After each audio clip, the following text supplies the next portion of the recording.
Hello and welcome to कड़क cricket. मैं हूं आपके साथ पंकज भार्गव और मेरे साथ देखिए ये हरियाली देखिए आप जो ये पहन के आ रहे हैं। मैं इनको पूरा जवाब दे रहा हूं क्योंकि मैं बोलता जरूर हूं इनको और वो हैं भी दमदार, जानदार, शानदार, बेमिसाल, कड़क राजीव मिश्रा। थोड़ी थोड़ी मैं भी कोशिश कर रहा हूं इनके जैसा कड़क बनने की। तो देखिए आज बेहद खास मुकाबला है। 30 मई शुक्रवार का दिन है और एलिमिनेटर है। सांप सीढ़ी का खेल आप खेलते होंगे, बचपन से खेलते होंगे। गुजरात टाइटंस, टाइटंस जैसा नाम वैसा काम, उतना शानदार खेल। और वो जो दो टॉप क्लास खिलाड़ी हैं उनके, कप्तान शुभमन गिल, साई सुदर्शन, क्या बेहतरीन क्रिकेट खेला। लेकिन क्या हुआ, ऊपर जाके सांप ने डसा और ठक से नीचे आ गए। टॉप पे थे लेकिन वो बेस्ट 2 में नहीं आ पाए। मुंबई इंडियंस उल्टा है, उन्होंने धीरे धीरे करते करते फिर अच्छा खेलना शुरू किया, लेकिन फिर भी अच्छा करते करते कुछ वो हारे। एसआरएच ने बेहतरीन प्रदर्शन कर दिया, लेकिन बहुत दमदार टीम है। तो अब बहुत ज्यादा चांसेस जो हैं कहीं ना कहीं, क्योंकि विन प्रोबेबिलिटी मैं अपनी तरफ से बनाता हूं, पता नहीं एग्री करेंगे राजीव मेरे साथ या नहीं। 62% मैं मुंबई को जिता रहा हूं और केवल 38% गुजरात टाइटंस को जिता रहा हूं, क्योंकि ये जो मुकाबला है ना, मुंबई खतरनाक टीम है। ये पता नहीं एग्री करेंगे या नहीं, लेकिन फिर भी एक बार याद दिला दूं, ये सफेद रंग का कागज एलिमिनेटर है। जो हारेगा बाहर होगा, लेकिन जो जीतेगा उसको मुकाबला खेलने की वो पहुंच सकता है आगे। तो मुंबई इंडियंस की विन प्रोबेबिलिटी मुझे थोड़ी ज्यादा लग रही है। बताइए जरा राजीव। देखिए मैं तो उल्टा करना चाहूंगा पंकज भाई, क्योंकि हिस्ट्री पे अगर आप नजर डालें तो मुंबई इंडियंस जब भी मतलब नंबर और 2 पे अगर फिनिश नहीं करती है प्लेऑफ्स में, तो कभी फाइनल में नहीं पहुंची है। मतलब वो अगर 3 और 4 पे हैं तो कभी फाइनल नहीं पहुंचे आज तक। दूसरा बड़ा रीज़न आपको बताता हूँ, 22, 23, 24 लगातार 3 साल गुजरात टाइटंस ने प्लेऑफ के लिए क्वालिफाई किया। 22 में चैंपियन बने, 23 में रनअप रहे और 24 में भी उन्होंने क्वालिफाई किया और 25 में देखिए फिर प्लेऑफ में। तो मतलब ऐसा शानदार जर्नी गुजरात टाइटंस की रही है। पहले साल उन्होंने कदम रखा था और चैंपियन बने थे। मुंबई ठीक है 5 बार चैंपियन, अलग बात है, बट थोड़ा सा मैं पलटना चाहूँगा। मैं गुजरात के साथ यहाँ पे मैं देख रहा हूँ कि गुजरात बहुत तगड़ी क्रिकेट खेल रही है। वीकनेस में तो आगे बात करेंगे, पंकज भाई के सवाल भी बहुत ढेर सारे आएंगे, लेकिन अभी फिलहाल जो पहला दागा था पंकज भाई ने कि 64% मुंबई में, उसको पलट के गुजरात 62, तो मैं गुजरात के लिए 62% कहूँगा, 38% मुंबई के लिए। दूध का दूध, पानी का पानी साफ हो जाएगा शाम को, देर रात को, जब ये मैच के फाइनल नतीजे आएंगे। और देखना होगा कि गुजरात टाइटंस इतनी मेहनत पूरी ड्यूरिंग द टूर्नामेंट किया और फिर जो कहते हैं ना आखिर में मुकाबले हारने शुरू हुए और उसका नतीजा ये हुआ कि 3 और 4 का जो मुकाबला है वो आज होने वाला है। और फिर बहुत चांसेस हैं, मतलब अगर आपने गड़बड़ की तो आप बाहर हैं, वो सारी मेहनत बेकार चली जाएगी। और मुंबई इंडियंस का बहुत सुनहरा मौका है, क्योंकि उन्होंने धीरे धीरे पिकअप किया और फिर वो यहां तक पहुंचे। तो मुझे पूरी ऐसी उम्मीद है कि वो अच्छा प्रदर्शन करेंगे। अब जरा मुकाबले की अगर हम बात करें तो इधर पहले गुजरात टाइटंस की तरफ देखें तो एक लंबी फहरिस्त है और सब शानदार फॉर्म में है। और 2 तो ऐसे हैं कि टेस्ट खेलने जा रहे हैं अब इंग्लैंड की टीम में। शुभमन गिल तो कप्तान ही है खैर। देखिए, लेकिन उनकी जो स्ट्रेंथ थी पंकज भाई, वो प्लेऑफ में वीकनेस में बदल गई है। हाँ। क्योंकि साई सुदर्शन, उसके साथ शुभमन गिल और जॉस बटलर, ये आउट ये तो तिकड़ी टीम लड़खड़ा गई। ये तिकड़ी अभी तक डोमिनेट कर रही है। टॉप 3 ने 80% रन बनाए गुजरात के लिए, एक्सपोज हुए पिछले मैच। हाँ, और टॉप 3 ने 80% रन बनाए और आपका मिडिल ऑर्डर ने सिर्फ 20% रन बनाए इस आईपीएल सीजन 18 में। हाँ। और अब मैं क्यों वीकनेस में बदल गई है स्ट्रेंथ, इसलिए कि जॉस बटलर है नहीं आपके प्लेऑफ के लिए, अवेलेबल नहीं है वो टीम के साथ। तो अब आपकी स्ट्रेंथ 2 बची है बेसिकली। बिल्कुल। यानी अगर मुंबई इंडियंस ने दोनों विकेट आपके पहले 6 ओवर में निकाले, और जो कर सकते हैं वो, क्योंकि ट्रेंट बोल्ट और बुमराह है उनके पास, अगर उन्होंने किया, फिर वो पंकज भाई का परसेंटेज सही हो जाएगा कि 64%। अदरवाइज जिस तरह के फॉर्म में मैं सोच रहा था कि कहीं ना कहीं मेरी बात से थोड़ा ही एग्री कर ले। नहीं करा। और उसके पीछे एक रीजन और देता हूँ गुजरात के लिए, मैं क्यों 64 कह रहा था। उनके जो बॉलर है साई सुदर्शन, प्रसिद्ध कृष्णा, 40 विकेट ले चुके हैं दोनों मिला के। हाँ। तो ये जो इंडिविजुअल साई किशोर, हाँ। तो ये इन दोनों ने मिलकर, मुझे लग रही है जो 4 खिलाड़ी हैं, साई सुदर्शन और शुभमन गिल और नीचे साई किशोर और प्रसिद्ध कृष्णा, इन 4 खिलाड़ियों ने बेसिकली गुजरात को जिताया है। बाकी तो कंट्रीब्यूशन ना के बराबर दिख रहा है मुझे। बिल्कुल। और मैं मुंबई की देखिए 2 खिलाड़ियों की अगर बात करूं, 3 की कर लेता हूं खैर, लेकिन 2 की करना चाहूंगा पहले। एक है वो जो सूरज की तरह चमक रहा है। इतने शॉट्स हैं उस शख्स के पास, उस प्लेयर के पास, कि मुझे नहीं लगता इस फॉर्मेट में, इस फॉर्मेट में उनसे बेहतर दुनिया में इस वक्त कोई खिलाड़ी है। आप जहां सोचते हैं, कहते हैं ना, जहां तक वो कवि की सोच जाती है वहीं वो रवि मिलता है। तो मुझे लगता है सूर्य कुमार यादव, उनके पास ऐसे ऐसे शॉट है कि चौंका देते हैं और फिर बुम बुम बुमराह। पंकज भाई, अगर एंड दीज 2 प्लेयर्स कमाल are on the top. Match winners हैं दोनों, सिंपल मैच विनर्स हैं। अगर वो चले तो आप कहीं ठहरने वाले नहीं है। और सूर्य कुमार यादव के बारे में जो आपने कहा उसमें थोड़ा एड ऑन अगर हम कर दें कि इतने शॉट्स होने के बाद भी, इतना रिस्की बैटिंग करने के बाद भी, अगर आप इतने कंसिस्टेंट हैं इस टूर्नामेंट में, हर इनिंग उन्होंने 25 से ज्यादा रन बनाए। यानी ये वर्ल्ड रिकॉर्ड बनाया उन्होंने कि 13 मैचेस खेले और सारे मैच में उन्होंने 25 से ऊपर रन बनाए। तो ये जब आप इस तरह के बैट्समैन हैं आपके पास और इस तरह के कंट्रीब्यूशन वो कर रहे हैं, तो फिर आपकी बैटिंग भी इर्द गिर्द उन्हीं की घूमती है। फिर वो रोहित हो, रिकल्टन हो, कोई फर्क नहीं पड़ता। सूर्य अगर आपके हैं विकेट पे, सूर्य ने कैसे मैचेस जिताए अगर आप देखिए, नमन धीर के साथ कई इंपॉर्टेंट पार्टनरशिप, पिछले मैच में हार्दिक के साथ उन्होंने बहुत अच्छी पार्टनरशिप की।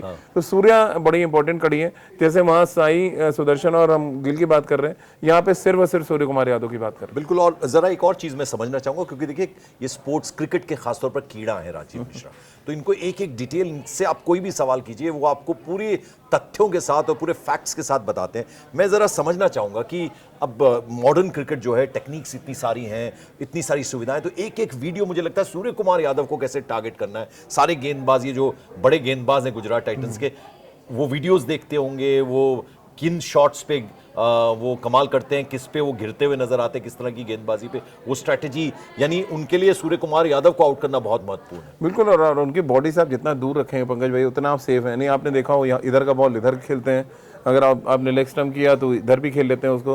तो उनके पास इतनी रेंज है, मतलब आप उनको रोक नहीं सकते। आप सिंपल, आपका जो टारगेट होना चाहिए कि उनको आउट करना है। अगर आप उनको कंटेन करने जाएंगे, आप सोचेंगे सूर्य कुमार यादव को हम रन रोक देंगे, ड्राई कर देंगे, देन वो विकेट देंगे अपनी, देन आप बहुत बड़ी गलती कर रहे हैं। और अच्छी बात क्या है गुजरात टाइटंस के साथ कि उनके पास वो तमाम मैच विनिंग बॉलर्स हैं पंकज भाई, जिनका आपने भी जिक्र किया, प्रसिद्ध कृष्णा, सिराज की बात कर लें और साई किशोर, ये 3 बड़े इंपॉर्टेंट गेंदबाज हैं। और मुझे लग रहा है मुंबई इस बार राशिद खान को टारगेट करेगी। सबसे ज्यादा छक्के खाए उन्होंने इस सीजन में। बिल्कुल। और वो ये चाहेंगे कि राशिद खान को कैसे टारगेट किया जाए, उनको डिमोरलाइज किया जाए, ताकि उनका वो जो कहते हैं ना, एक गेंदबाज को हर कोई ढूंढता रहता है कि यार ये कमजोर कड़ी है, इसको लूट लो।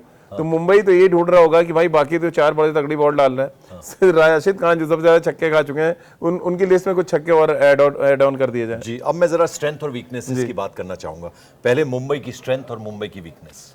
देखिए, मुंबई की जो स्ट्रेंथ है वो उनके गेंदबाज हैं पंकज भाई, नो डाउट अबाउट दैट कि ट्रेंट बोल्ट और जसप्रीत बुमराह और उसके बाद दीपक चहर, ये 3 ऐसे फास्ट बॉलर्स हैं जो अलग अलग तरीके के गेंदबाज हैं, बहुत इफेक्टिव हैं।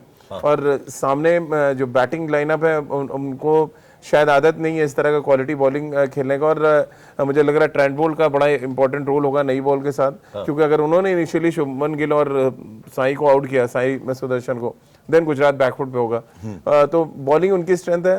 और अगर आप बैटिंग में जाएं तो बैटिंग सूर्या हमने बात ही कर ली है। गुजरात की ताकत उनकी जो उनके टॉप ऑर्डर के दोनों बैट्समैन हैं और साथ ही उनके 2 बॉलर्स जो 40 विकेट ले चुके हैं। और वीकनेस जो है मिडिल ऑर्डर है। मिडिल ऑर्डर दोनों ही टीम का मुझे लग रहा है थोड़ा सा। अच्छा, दोनों का मुझे लग रहा है, क्योंकि अगर आप देखें मुंबई तो हार्दिक पांड्या भी कंसिस्टेंट नहीं है। हाँ, एग्जैक्टली। खाली नमन धीर हैं जो नंबर 6-7 पे आके ठीक कर रहे हैं। अदरवाइज हार्दिक पांड्या, तिलक वर्मा बहुत बड़ी कमजोरी बन गए इस पूरे टूर्नामेंट में। इसके अलावा विल जैक्स का कोई बहुत बड़ा योगदान नहीं है। तो मुंबई स्ट्रगल कर रहे। सेम वही हाल आप गुजरात का देख लीजिए, राहुल तेवतिया के रन नहीं है, फिर डेविड मिलर शायद नहीं, डेविड मिलर नहीं है इस टीम में, जैसे कि मैं आप बात कर रहा था। तो नीचे के अगर आप देखें तो बैटिंग ऑर्डर, मैं जरा आपको लिस्ट दूं अगर आप इसमें से कुछ और पिक करना चाहें। नहीं, ये जैसे कि मैं इधर बात कर रहा हूँ कि बैटिंग ऑर्डर में खास तौर से शाहरुख खान एक और प्लेयर जो थोड़ा एक आध मैचेस में, तो अदरवाइज मिडिल ऑर्डर में पंकज भाई मुझे दम दोनों टीमों में नजर नहीं आ रहा है। अब मिडिल ऑर्डर में से कोई क्लिक कर जाए और वो जिता मैच तो बहुत बड़ी बात है। अदरवाइज लड़ाई टॉप ऑर्डर और नीचे ऑर्डर का जब आप जिक्र कर रहे हैं तो हमने पंजाब की बात की, उनका एक्सपोज हुआ था एक बार, वो आए थे, नंबर आया था, लेकिन उन्होंने अच्छा किया। और वैसा ही हमने देखा कि दूसरी टीम आरसीबी, वो भी बीच बीच में टेस्ट हुए, जितेश ने कितनी अच्छी बल्लेबाजी कर दी। और पंकज भाई आपने जो बोला उसको अगर आप पूरा एनालिसिस करें, देखिए उनके हर टीम के लिए नीचे के जो बैट्समैन अगर आगे कंट्रीब्यूट कर रहे हैं, जैसे आरसीबी के लिए अचानक जितेश शर्मा आ गए, पंजाब के लिए जो काम शशांक सिंह ने किया, क्या कमाल की बैटिंग करी है। फिर आप मुंबई इंडियंस के लिए देखें, नीचे नमन धीर उनके लिए अच्छा कर रहे हैं। गुजरात के पास वो कमी है, गुजरात नहीं ढूंढ पाया अभी तक उनके लिए जो नीचे आके राहुल तेवतिया कभी रन बनाते थे। इससे पहले के सीजन में डेविड मिलर भी इस टीम के साथ है, अब नहीं है इस टीम के साथ, लेकिन वो जो रिप्लेसमेंट लाए वो कंट्रीब्यूट नहीं कर पा रहे हैं। तो बहुत हैवीली डिपेंडेंट है वो अपने टॉप ऑर्डर पे। तो आपको क्या लगता है, क्या स्ट्रेटेजी लेकर मुंबई इंडियंस को चलना चाहिए और क्या स्ट्रेटेजी लेकर गुजरात टाइटंस को चलना चाहिए? एकदम स्ट्रेटेजी तो मुंबई की साफ होनी चाहिए। नया बॉल के साथ जसप्रीत बुमराह एंड बोल्ट दोनों के साथ जाएं और ऑल आउट अटैक करें, क्योंकि उनको अगर दोनों ओपनर आपने आउट कर लिए तो मैच आपकी गिरफ्त में। उस 62% जो पंकज भाई ने कहा मुंबई के फेवर में, अदरवाइज उनके ओपनर चले और पहले 6 ओवर नहीं आउट हुए, देन पासा पूरी तरह पलट उनका बता दीजिए गुजरात टाइटंस का। गुजरात तो अपने बॉलर्स पे प्रसिद्ध कृष्णा, सिराज और साई किशोर उनके पास हैं अच्छे बॉलर्स, लेकिन मुंबई के साथ एक जो है भीष्म पितामह बैठे हुए राहुल रोहित शर्मा, वो भीष्म पितामह कब मतलब बरस जाए, सर शैयद उठेंगे और तीरों की बारिश करेंगे किसी को नहीं पता है। तो रोहित शर्मा बहुत डेंजरस प्लेयर है जो सिनेरियो में मुंबई आएगा जी। और रोहित शर्मा अगर चल गए तो बड़े मैचों का बड़ा प्लेयर, बड़ा मैचों का बड़ा प्लेयर। तो रोहित शर्मा का जिक्र नहीं हो रहा है, बट रोहित शर्मा कहीं ना कहीं चुपचाप साधना में बैठे होंगे कि यार बहुत बड़ा मैच आ रहा है, कुछ करके दिखा देते हैं। और अब देखिए ना चैंपियंस ट्रॉफी है फाइनल, रोहित शर्मा के रन जितने बड़े T20 अगर आप देखें जो वर्ल्ड कप हम जीते उसमें रोहित शर्मा के रन, तो why not IPL knockout match. जी अब जल्दी से जरा वो हमारे दर्शक आपको पता है किस चीज का इंतजार करते हैं जी। तो वो बता दीजिए जरा, वो जो ड्रीम टीम है। चलिए तो फटाफट, और आपको बता दें लास्ट मोमेंट पे प्लेयर्स के चेंजेस थोड़े हो सकते हैं, तो वो जरूर ध्यान में रखिएगा, कई बार हम डबल ऑप्शंस भी देते हैं। चले तो साई सुदर्शन और शुभमन गिल पे तो कोई शक है नहीं, 2 हम रोहित शर्मा को भी रखेंगे और सूर्य कुमार यादव को वहां से। फिर अगर हम जाए सबसे पहले मुंबई से देखते हैं तो नमन धीर 5 और हार्दिक पांड्या 6। इधर से आए हम तो मुझे लग रहा है एक गेंदबाज यहाँ पर, हाँ रदरफोर्ड को यहाँ पे रखना चाहूंगा 7। अब आ जाते हैं बॉलिंग डिपार्टमेंट की तरफ, जहाँ पे साई किशोर 8, प्रसिद्ध कृष्णा 9, मुंबई की तरफ से Jasprit Bumrah and Trent Boult, ये हमारे 11 हो गए। तो अब एक गेंदबाज बनाइए कैप्टन। हाँ मुझे भी लग रहा है कि गेंदबाज बनाना चाहिए, बनाइए कैप्टन। तो गेंदबाज आज हम लोग रखते हैं जसप्रीत बुमराह को। तो कैप्टन मैं एक 12वां खिलाड़ी और ऐड ऑन करना चाहूंगा, आप चाहे तो रखें यानी मिचेल स्टैटनर को, बहुत अच्छी गेंदबाजी कर रहे हैं। हाँ 12 खिलाड़ी हमने दिया आपको। और अब जरा कैप्टन आपने बताया जसप्रीत बुमराह, जसप्रीत बुमराह जी। और वाइस कैप्टन, वाइस कैप्टन मुझे पता नहीं क्यों लग रहा है हार्दिक पांड्या को बनाना चाहिए। बहुत बड़ा मैच है और हार्दिक पांड्या का रिकॉर्ड रहा है नॉकआउट मैचेस में, बहुत शानदार क्रिकेट खेलते हैं। तो मैं हार्दिक पांड्या जो है वाइस कैप्टन है, तो राजीव मिश्रा ने आपको जसप्रीत बुमराह कैप्टन है ये टीम दे दी है। तो आज आपको मालूम है छुट्टी का दिन है, नहीं माफ कीजिएगा छुट्टी का दिन आज नहीं है लेकिन क्या पता आप छुट्टी ले लें, इतना इंपॉर्टेंट मैच है और ये एलिमिनेटर है, यानी जो आगे 2 दिन छुट्टी है पंकज भाई, बिल्कुल Mumbai Indians long weekend type हो जाए। लॉन्ग वीकेंड तो अगर मुंबई इंडियंस हारती है तो बाहर, गुजरात टाइटंस हारती है तो बाहर, और अगर जीतती है तो फिर देखिए फिर तो खेलेंगे ही। और हो सकता है फिर फाइनली जीत जाए, ऐसा भी होता है बहुत बार। तो बड़ा दिलचस्प मुकाबला होने वाला है फिर से न्यू चंडीगढ़ स्टेडियम में, और बड़ी संख्या में वहां लोग पहुंचेंगे, बड़ी संख्या में टीवी में आप जैसे व्यूअर्स देखेंगे। हमें भी इंतजार है। फिलहाल आपसे ले रहे हैं इजाजत। Thank you so much.